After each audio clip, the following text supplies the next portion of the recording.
Good morning, students. Now let us continue the chapter number 9. Today we are going to discuss the sex determination. How the sex is to be determined in an individual. So you know the idea that two sexes, they are participating in sexual reproduction. They must be somewhat different from each other for a number of reasons. How is the sex of newborn individual is determined?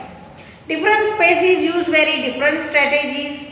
For this, some rely entirely on environmental cues. Thus, in some animals like few reptiles, temperature at which the fertilized egg are kept determines whether the animal developing in the egg will be male or female.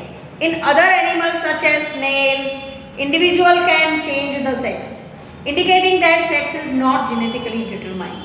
However, in human beings, the sex of individual is largely genetically determined.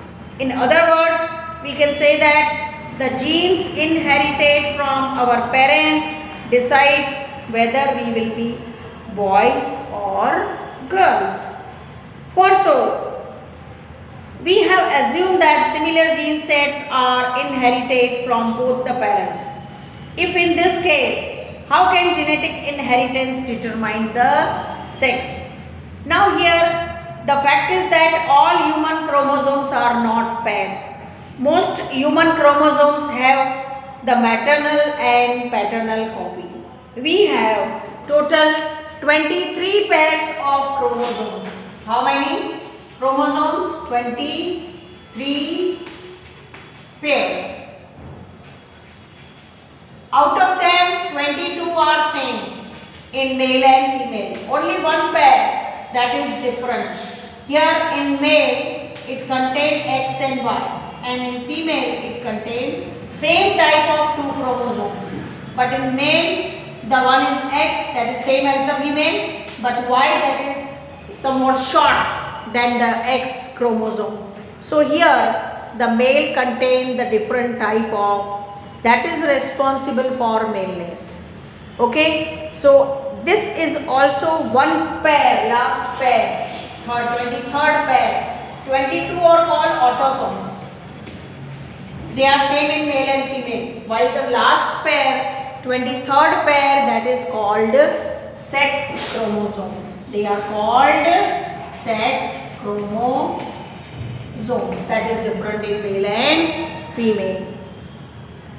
So we have 22 such pairs, but one pair called sex chromosome is odd is not always being a perfect pair. Women have the perfect pair of sex chromosome in same type of X chromosomes, but the men have mismatched pair in which one is normal size as the X like a female, while the other is short is called Y chromosome. So women are XX while man is XY. Okay.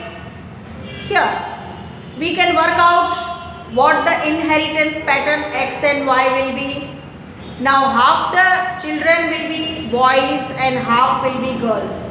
All children will be inherited an X chromosome from their mother, and regardless of whether they are boys or girls. Thus, the sex of the children will be determined by what they inherit from their father. If the X from the mother and male and X from the female, that determine the girl child, that is female. So when the X chromosome combined with X chromosome of the male, then it results to female child. And suppose the X, female have both same. So X of the female and Y of the male, they form zygote. So that egg is fertilized by the Y containing chromosome containing Y chromosome, then it results to a male child, means boy.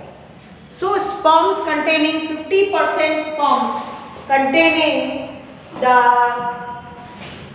X chromosome and 50% containing Y chromosome. So at the time of fertilization, if the egg is fertilized by sperm having X chromosome, means it results into girl, and if the ovum is fertilized by the sperm containing Y chromosome, it results into the male child, means boy. Okay. So here what they inherited from their father, the child who inherits X chromosome from father will be a girl, and who inherits Y chromosome from father will be a boy. So in this way the sex is determined in human beings. Now this is most important question and may be asked for 3 marks. Okay.